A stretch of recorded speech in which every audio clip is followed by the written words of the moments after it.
আসসালামু আলাইকুম প্রিয় দর্শক, প্রবাস সংবাদে আপনাদের আমন্ত্রণ জানাচ্ছি। আমি খায়রুল বাশার। শুরুতে জানিয়ে দিচ্ছি প্রবাস সংবাদ শিরোনাম। নির্বাচনে সহিংসতার পাল্টা জবাব দিতে জামাত আমিরের নির্দেশ। তারেক রহমানের প্রচার ঘিরে নেতাকর্মীদের মাঝে উৎসাহ উদ্দীপনা। তহবিল আইনের জটিলতায় দ্বিতীয় দফায় আংশিক শাটডাউনে যুক্তরাষ্ট্র সরকার। আগামী সপ্তাহে পরিস্থিতি স্বাভাবিক হওয়ার সম্ভাবনা।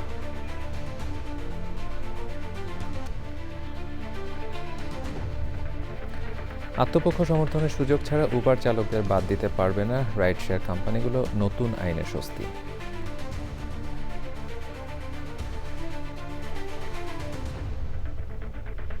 এবং যৌন নিপীড়নের দায়ে দণ্ডিত জেফ্রি আপস্টাইনের নথিতে নরেন্দ্র মোদীর নাম। ভারতের রাজনৈতিক অঙ্গনে আলোচনা সমালোচনা।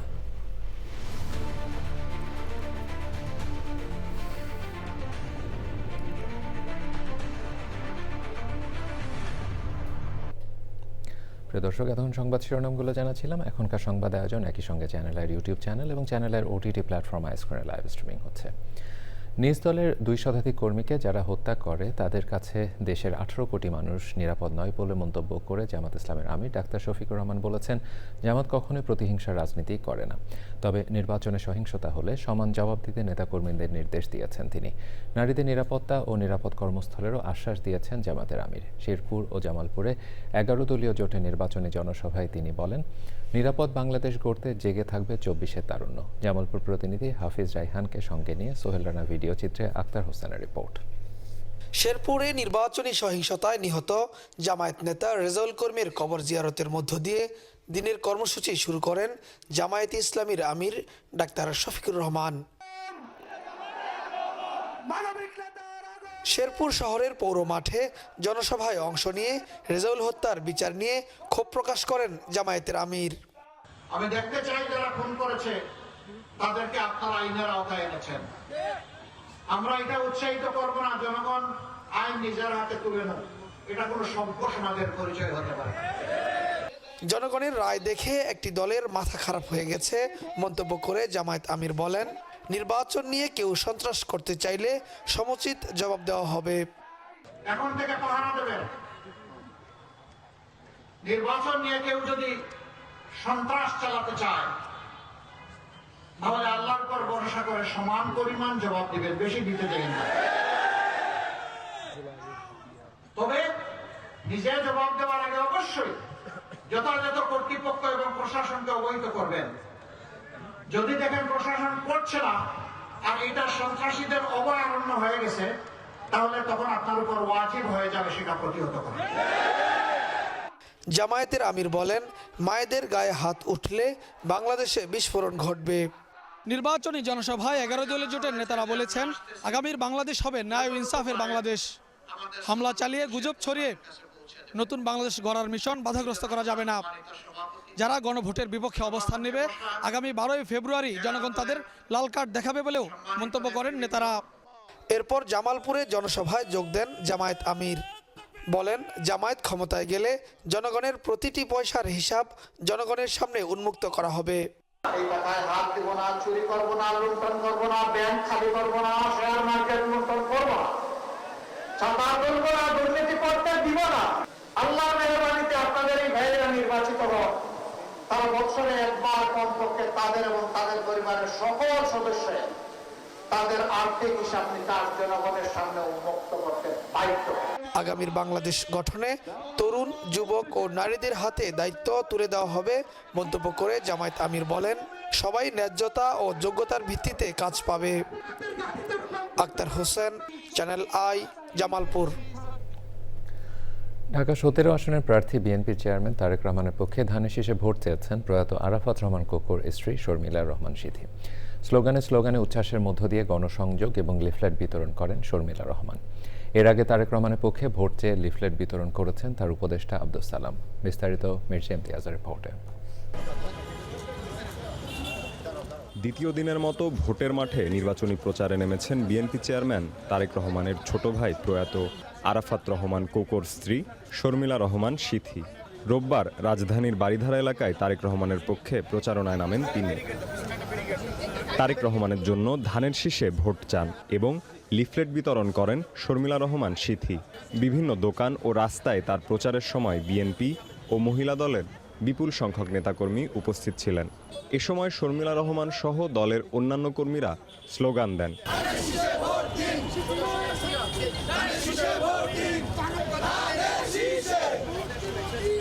এর আগে দুপুরে ঢাকা ১৭ আসনে বিএনপির প্রার্থী তারেক রহমানের পক্ষে গুলশান এলাকায় নির্বাচনী প্রচার চালান তার উপদেষ্টা আব্দুস সালামের নেতৃত্বে দলের নেতাকর্মী ও সমর্থকরা। একটা ডেমোক্রেটিক প্রসেস যাতে বিল্ড আপ হয়, একটা ডেমোক্রেটিক সিস্টেম যাতে এস্টাবলিশড হয়, এই প্রত্যাশা নিয়ে এদেশের জনগণ একটা সুষ্ঠু অবাধ নিরপেক্ষ নির্বাচন প্রত্যাশা করছে।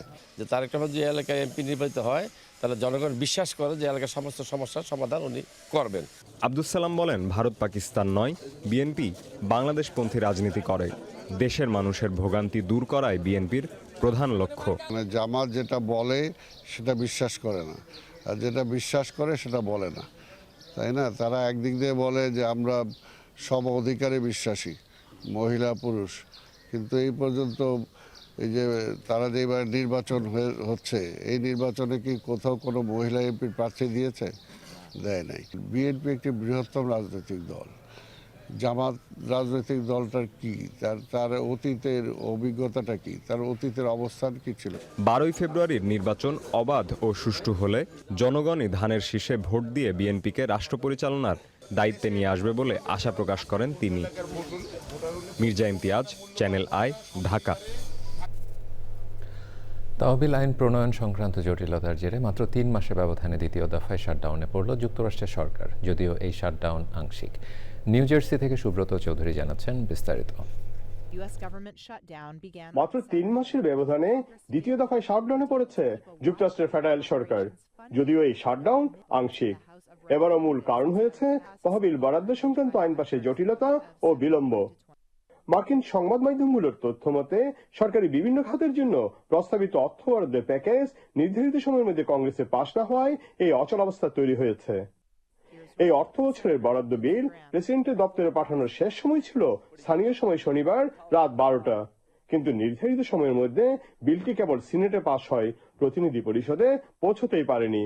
ফলে সরকারের প্রতিশ্রুত তহবিল আটকে যাওয়ার আশঙ্কা তৈরি হয় এবং কার্যত শাটডাউন পরিস্থিতি শুরু হয়। রাজনৈতিক সমীকরণও এই অচলাবস্থার একটি বড় কারণ হিসেবে দেখা হচ্ছে। সিনেটে রিপাবলিকানরা সংখ্যাগরিষ্ঠ হলেও প্রতিনিধি পরিষদে ডেমোক্রেটদের আসন বেশি, ফলে বরাদ্দ বিল পাশে সমঝোতা জরুরি হয়ে দাঁড়িয়েছে। তবে রাজনৈতিক বিশ্লেষকদের ধারণা চলতি সপ্তাহের মধ্যেই দুই দলের মধ্যে সমঝোতার পথ তৈরি হতে পারে এবং আগামী সপ্তাহে বিল পাশের মাধ্যমে শাটডাউন পরিস্থিতি কাটতে পারে।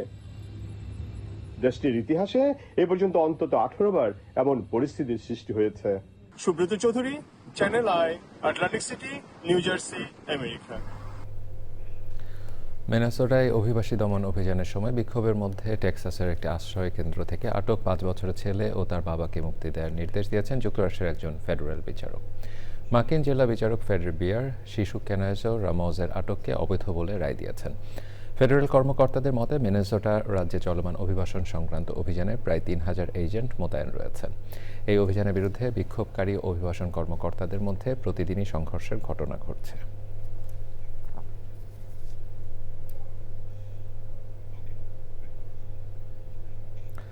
দায়িত্ব গ্রহণের প্রথম দিনে ইতিহাস গড়লেন new York city mayor Jordan Mamdani. একদিনে পাশ করলেন গুরুত্বপূর্ণ 17টি আইন। এসব আইন শহরের লাখো মানুষের জীবনে বাস্তব ও ইতিবাচক পরিবর্তন আনবে বলে মনে করে নিউ ইয়র্কবাসী। Desk report. নিউ ইয়র্ক সিটির নতুন মেয়র জোহরান মামদানি দায়িত্ব নিয়েই গড়লেন ইতিহাস। নগর রাজনীতিতে সূচনা করেছেন এক ঐতিহাসিক অধ্যায়ের। সামাজিক ন্যায় বিচার, শ্রমিক অধিকার ও জনস্বার্থকে অগ্রাধিকার দিয়ে মামদানি প্রশাসনের উদ্যোগে একদিনেই 17টি গুরুত্বপূর্ণ আইন সিটি কাউন্সিলে পাশ হয়েছে। এই আইনগুলোর মাধ্যমে ডেলিভারি কর্মী, অ্যাপ ভিত্তিক চালক, স্ট্রিট ভেন্ডর, ভাড়াটিয়া এবং শিশু স্বাস্থ্যসেবার মতো দীর্ঘদিন অবহেলিত খাতগুলোকে সুরক্ষা ও অধিকার নিশ্চিত করা হয়েছে। পাশ হওয়া উল্লেখযোগ্য আইনগুলোর মধ্যে রয়েছে ডেলিভারি ওয়ার্কার প্রোটেকশন বিল, যা খাদ্য ও পণ্য ডেলিভারি কর্মীদের ন্যায্য মজুরি, নিরাপত্তা ও কাজের সময়ে সুরক্ষা নিশ্চিত করবে। হাউজিং প্রোটেকশন বিলের মাধ্যমে ভাড়াটিয়াদের অন্যায় উচ্ছেদ, অতিরিক্ত ভাড়া বৃদ্ধি এবং আবাসন হয়রানি থেকে রক্ষা করার বিধান রাখা হয়েছে। স্ট্রিট ভেন্ডরদের লাইসেন্স পাওয়া সহজ করা এবং হয়রানি ও জরিমানা কমিয়ে তাদের জীবিকা সুরক্ষিত করবে ভেন্ডর লাইসেন্স ও ভেন্ডর প্রোটেকশন বিল। অ্যাপ বেসড ড্রাইভার প্রোটেকশন বিল, যা উবার, লিফট সহ বিভিন্ন অ্যাপ ভিত্তিক চালকদের অন্যায় অ্যাকাউন্ট নিষ্ক্রিয় করা এবং আপিলের সুযোগ নিশ্চিত করবে। শিশু স্বাস্থ্যসেবা বিল, যার আওতায় স্বল্প আয়ের পরিবারগুলোর শিশুদের জন্য স্বাস্থ্যসেবায় প্রবেশাধিকার বাড়ানো এবং মান উন্নয়নের পদক্ষেপ নেওয়া হয়েছে। বিশ্লেষকদের মতে একদিনে এতগুলো প্রগতিশীল আইন পাশ নিউ ইয়র্ক সিটির ইতিহাসে বিরল এবং এটি মামদানি প্রশাসনের রাজনৈতিক অঙ্গীকার ও কর্মতৎপরতার স্পষ্ট বার্তা বহন করে। নাগরিক অধিকার সংগঠন, শ্রমিক ইউনিয়ন ও কমিউনিটি নেতারা এই আইনগুলোকে স্বাগত জানিয়ে বলেছেন, এসব সিদ্ধান্ত শহরের লাখো মানুষের জীবনে বাস্তব ও ইতিবাচক পরিবর্তন আনবে। Sadi Mahmud, channel I. Uber ও লিফট চালকদের সুরক্ষায় নতুন আইন কার্যকর করেছে নিউ ইয়র্ক সিটি। এখন থেকে রাইড শেয়ার কোম্পানিগুলো আর কোনো চালককে আত্মপক্ষ সমর্থনের সুযোগ না দিয়ে অ্যাপ থেকে বাদ দিতে পারবে না। এই আইন পাশের ফলে স্বস্তি প্রকাশ করেছেন চালকরা। বিস্তারিত ডেস্ক রিপোর্টে। উবার ও লিফট চালকদের সুরক্ষায় নেওয়া একটি গুরুত্বপূর্ণ বিলের উপর ভেটো বাতিল করেছে নিউ ইয়র্ক সিটি কাউন্সিল। এর ফলে অন্যায়ভাবে অ্যাকাউন্ট নিষ্ক্রিয় বন্ধে নতুন আইন কার্যকর হতে যাচ্ছে। এই নতুন আইনের মাধ্যমে রাইড শেয়ার কোম্পানিগুলো আর কোনো চালককে কারণ না জানিয়ে বা আত্মপক্ষ সমর্থনের সুযোগ না দিয়ে অ্যাপ থেকে বাদ দিতে পারবে না। চালকদের আয়ের নিশ্চয়তা ও হয়রানি প্রতিরোধে এটিকে একটি যুগান্তকারী পদক্ষেপ হিসেবে দেখা হচ্ছে। I couldn't pay my rent about for 6 months and I had to support my family with this income. I had a car payment, my brand new car. নতুন আইনে বলা হয়েছে, গুরুতর অসদাচরণের ঘটনা ছাড়া অন্য সব ক্ষেত্রে চালকদের অন্তত 14 দিনের নোটিশ দিতে হবে। এছাড়া অ্যাকাউন্ট নিষ্ক্রিয় করার ক্ষেত্রে প্রমাণের দায়ভার থাকবে উবার ও লিফটের উপর। We will protect all workers from corporate greed and send a message to workers and drivers across the country. So to Uber and Lyft, you are on notice. এই আইনের মাধ্যমে চালকদের জন্য একটি স্বাধীন আপিল প্রক্রিয়াও নিশ্চিত করা হয়েছে, যা রাইড শেয়ার কোম্পানিগুলোর নিয়ন্ত্রণে থাকবে না। This bill does is allow drivers to have an independent appeal that the companies do not control. You can file a complaint with a city agency that can investigate an unfair firing. It's a comprehensive set of rights for drivers. Ride share চালকদের মতে এই আইন তাদের দীর্ঘদিনের ন্যায্য দাবি পূরণ করছে এবং ভবিষ্যতে অন্যায় সিদ্ধান্তের বিরুদ্ধে দাঁড়ানোর সাহস যোগাবে। Desk report, channel I. যৌন নিপীড়নের দায়ে দণ্ডিত জেফ্রি এপস্টাইনের সাথে সম্পর্কিত লাখো লাখো নতুন ফাইল প্রকাশ করেছে যুক্তরাষ্ট্রের বিচার বিভাগ। বিবিসি জানিয়েছে, প্রায় 30 লাখ পাতা, 1,80,000 ছবি এবং 2000 ভিডিও শুক্রবার প্রকাশ করা হয়। এসব নথির কয়েকটিতে প্রেসিডেন্ট ডোনাল্ড ট্রাম্প, ধনকুবের এলন মাস্ক, ভারতের প্রধানমন্ত্রী নরেন্দ্র মোদীর নামও এসেছে। মোদীকে নিয়ে নথি প্রকাশ হওয়ার পর ভারতের রাজনৈতিক অঙ্গনে আলোচনা সমালোচনা শুরু হয়েছে। সুদীপ্তা মাহমুদের রিপোর্ট। প্রেসিডেন্ট ডোনাল্ড ট্রাম্পের চূড়ান্ত অনুমোদনের পর দেশটির নতুন ট্রান্সপারেন্সি আইন অনুসারে এপস্টাইন সম্পর্কিত নথি প্রকাশ করা হয়। নথিতে ভারতের প্রধানমন্ত্রী নরেন্দ্র মোদী সহ মার্কিন প্রেসিডেন্ট ডোনাল্ড ট্রাম্প, ধনকুবের ইলন মাস্ক ও মাইক্রোসফটের সহ প্রতিষ্ঠাতা বিল গেটসের মতো বেশ কয়েকজন বিখ্যাত ব্যক্তির নাম রয়েছে। তালিকায় ট্রাম্পের বাণিজ্যমন্ত্রী হাওয়ার্ড লুটকিনেরও নাম আছে। মোদির নাম আসার বিষয়টিকে ভিত্তিহীন ও নিন্দনীয় বলছে ভারতের পররাষ্ট্র মন্ত্রণালয়। তবে ভারতের প্রধান বিরোধী দল এপস্টাইনের নথিতে মোদির নাম থাকাকে জাতীয় লজ্জা হিসেবে উল্লেখ করেছে। জেরুজালেম পোস্টের প্রতিবেদনে বলা হয়েছে, ইমেল নথিতে 2017 সালে মোদির ইসরায়েল সফরের কথা উল্লেখ করা হয়েছে।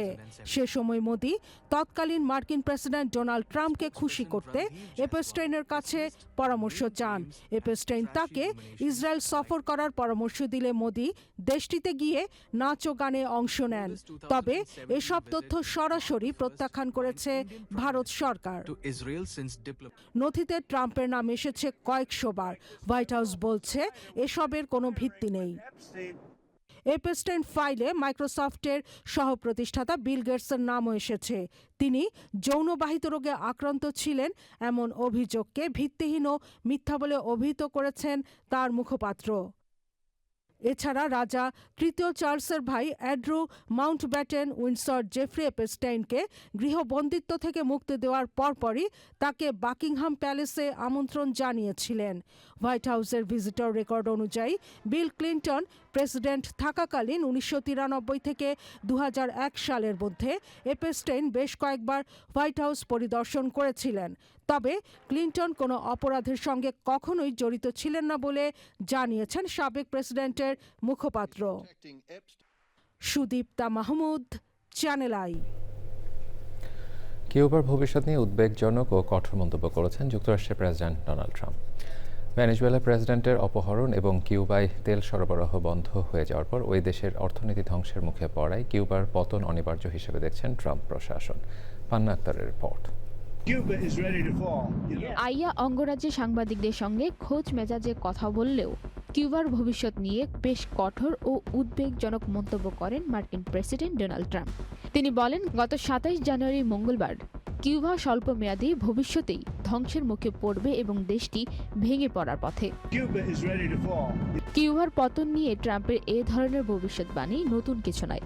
1959 সালে কিউবান বিপ্লবের পর থেকেই যুক্তরাষ্ট্র ধারাবাহিকভাবে দেশটিকে অর্থনৈতিক, রাজনৈতিক ও কূটনৈতিকভাবে দুর্বল করার চেষ্টা করে আসছে। কিউবান বিপ্লবের মাধ্যমে মার্কিন সমর্থিত স্বৈরশাসক ফুলজানশিয়া বাতিস্তার পতন ঘটার পর থেকেই কিউবাকে শাস্তি দেওয়ার নীতিতে এগোয় ওয়াশিংটন।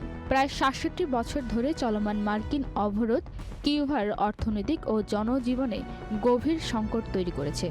তবে এবার পরিস্থিতি আগের যে কোনো সময়ের চেয়ে বেশি গুরুতর হয়ে উঠেছে। সম্প্রতি ভেনেজুয়েলার প্রেসিডেন্ট নিকোলা মাদুরোর অপহরণ এবং এর পরপরই ভেনেজুয়েলা থেকে কিউবায় তেল সরবরাহ কার্যরত বন্ধ হয়ে যাওয়াকে ট্রাম্প প্রশাসন কিউবার পতনের প্রমাণ হিসেবে তুলে ধরছে। ট্রাম্প নিজেই দাবি করেন, কিউবার অর্থনীতি ও জ্বালানি খাত দীর্ঘদিন ভেনেজুয়েলার উপর নির্ভরশীল ছিল, যা এখন আর অব্যাহত নেই। এই প্রেক্ষাপটে স্বাভাবিকভাবেই আশা করা হয়েছিল কিউবার ঘনিষ্ঠ মিত্র দেশগুলো যুক্তরাষ্ট্রের আগ্রাসনের বিরুদ্ধে জোরালো অবস্থান নেবে, কিন্তু বাস্তবতা ভিন্ন। মেক্সিকো সহ লাতিন আমেরিকার অনেক দেশ কেবল আনুষ্ঠানিক সমর্থনের বক্তব্য দিয়েই দায় সেরেছে। মার্কিন চাপের মুখে মেক্সিকো কিউবায় তেল সরবরাহ বন্ধ করলেও একে সার্বভৌমিক সিদ্ধান্ত বলে ব্যাখ্যা করেছে এবং একই সঙ্গে কিউবারের পাশে থাকার কথাও বলেছে। দীর্ঘদিনের মার্কিন নিষেধাজ্ঞার কারণে কিউবায় খাদ্য, ওষুধ ও নিত্য প্রয়োজনীয় সামগ্রীর মারাত্মক ঘাটতি তৈরি হয়েছে।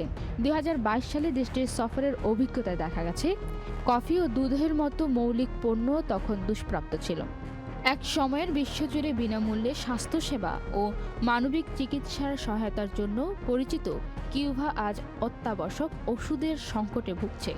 এই সংকটের মধ্যেও কিউবান সাধারণ মানুষের মানবিকতা অন্যান্য উদাহরণ হয়ে আছে।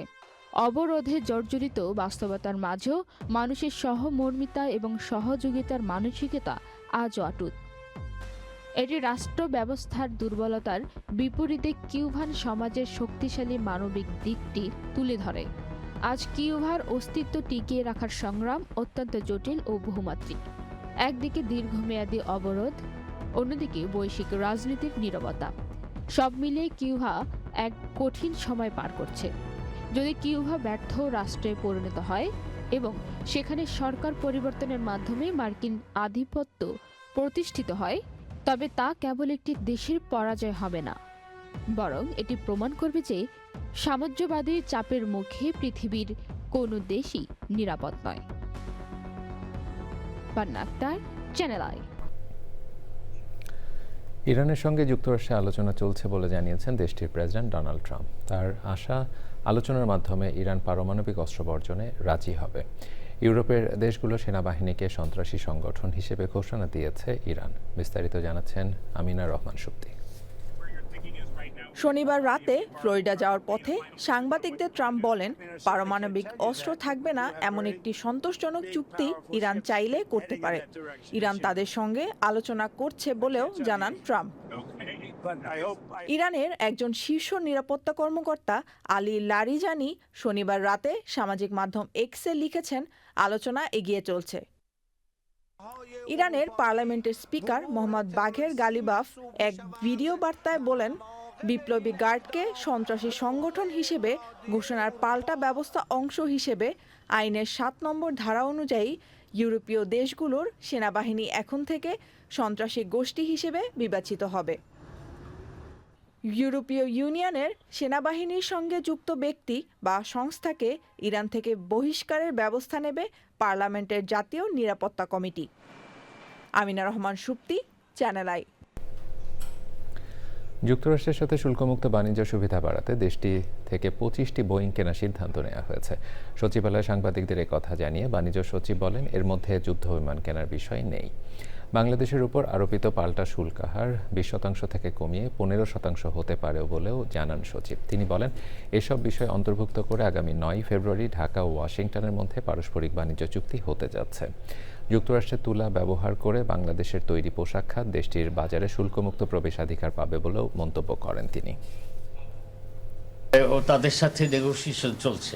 আমরা ওটাও তো মানে বোয়িং তারা কতগুলো কোন বছর সরবরাহ করতে পারবে, কি দাম হবে, আমাদের বোয়িংয়ের ভিতরের কনফিগারেশন কী হবে নিয়ে অনেক চুক্তির মানে কি বলে নেগোসিয়েশন বিষয় আছে, সেটা চলছে। যুদ্ধ বিমান এই চুক্তির আওতায় কখনোই আসবে না। আপনি মিলিটারি ইস্যুটা কখনো ট্রেড ইস্যুতে থাকে না। আফ্রিকার দেশ কঙ্গোর পূর্বাঞ্চলে একটি খনি ধসে 200 জনেরও বেশি নিহত হয়েছে। আহত হয়েছে 20 জনকে হাসপাতালে ভর্তি করা হয়েছে। শহরটির গভর্নরের মুখপাত্র জানিয়েছেন, বুধবার ভারী বৃষ্টির কারণে রুবায়া শহরে ওই খনিটি ধসে পড়ে। খনির এক সাবেক তত্ত্বাবধায়ক বিবিসিকে জানিয়েছেন, খনিটি সঠিকভাবে রক্ষণাবেক্ষণ করা হয়নি, ফলে দুর্ঘটনার ঝুঁকি বেশি ছিল। তিনি আরও বলেন, মাটির ভঙ্গুর প্রকৃতি পরিস্থিতিকে আরও ভয়াবহ করে তুলেছে। ধসের ঘটনায় নারী, শিশু, শ্রমিকরাও নিহত হয়েছে। ইতালির ভেনিসে শুরু হয়েছে কার্নিভাল উৎসব। জানুয়ারি 31 তারিখ থেকে শুরু হওয়ার কার্নিভালে চলবে 17 ফেব্রুয়ারি পর্যন্ত। 18 দিন ব্যাপী জাঁকজমকপূর্ণ উৎসবে মুখরিত করে রাখবে ভেনিসে আগত পর্যটকদের। এই বছর উৎসবের থিম হল অলিম্পাস খেলার উৎস, যা ইতিহাস, শিল্প ও খেলার বিশ্বজনীন শক্তিকে উদযাপন করে। কার্নিভালে মূল আকর্ষণ রঙিন মাস্ক ও পিরিয়ড পোশাকের প্রতিযোগিতা, ওয়াটার প্যারেড, ঐতিহাসিক নারী প্রতিনিধি অনুষ্ঠান, street performance, live show, square, রাস্তা জুড়ে সঙ্গীত, নৃত্য ও পারফরমেন্স সংবলিত প্রদর্শনী চলছে, যা শিশু, বৃদ্ধ সবাইকে আনন্দ দেয়। কার্নিভাল উৎসবকে ঘিরে এই সময়ে হাজার হাজার পর্যটক ভেনিসে আসেন। হোটেল, রেস্টুরেন্ট, দোকানপাটগুলো পর্যটকদের কারণে পরিপূর্ণ হয়ে ওঠে। এই উৎসব প্রবাসী বাঙালিরাও উদযাপন করেন। কানাডার প্রধান বিরোধী দল কনজারভেটিভ পার্টি নেতা নির্বাচিত হয়েছেন পিয়েরে পলিয়েভ। শুক্রবার কানাডার ক্যালগারিতে নির্বাচিত হয় পিয়েরে পলিয়েভ। 87.4% ডেলিগেটের ভোট পেয়ে নেতা হিসেবে বহাল রয়েছেন। দল থেকে জানানো হয়, এই ভোটে টিকে থাকলে ডেলিগেটদের সংখ্যাগরিষ্ঠ সমর্থনের প্রয়োজন ছিল পলিয়েভের, যা তিনি পেয়েছেন।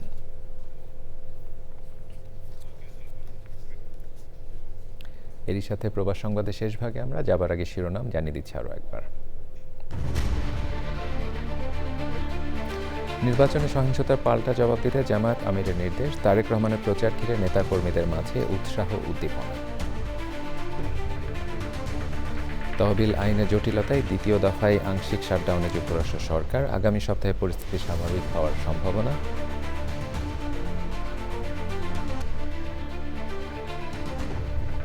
আত্মপক্ষ সমর্থনের সুযোগ ছাড়া উবার চালকদের বাদ দিতে পারবে না রাইড শেয়ার কোম্পানিগুলো, নতুন আইনের স্বস্তি।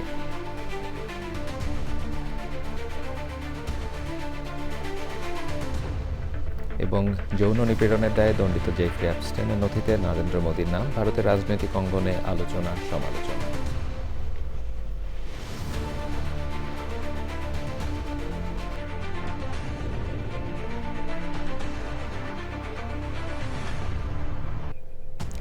প্রিয় দর্শক, চ্যানেলের সংবাদের সর্বশেষ সংবাদ জানতে ভিজিট করুন channelonline.com-এ। যুক্ত থাকুন আমাদের সোশ্যাল মিডিয়া প্ল্যাটফর্মগুলোর সাথে। এতক্ষণ এই ছিল প্রবাসী সংবাদের আয়োজন। সবাইকে ধন্যবাদ দেখবার জন্য। শুভেচ্ছা।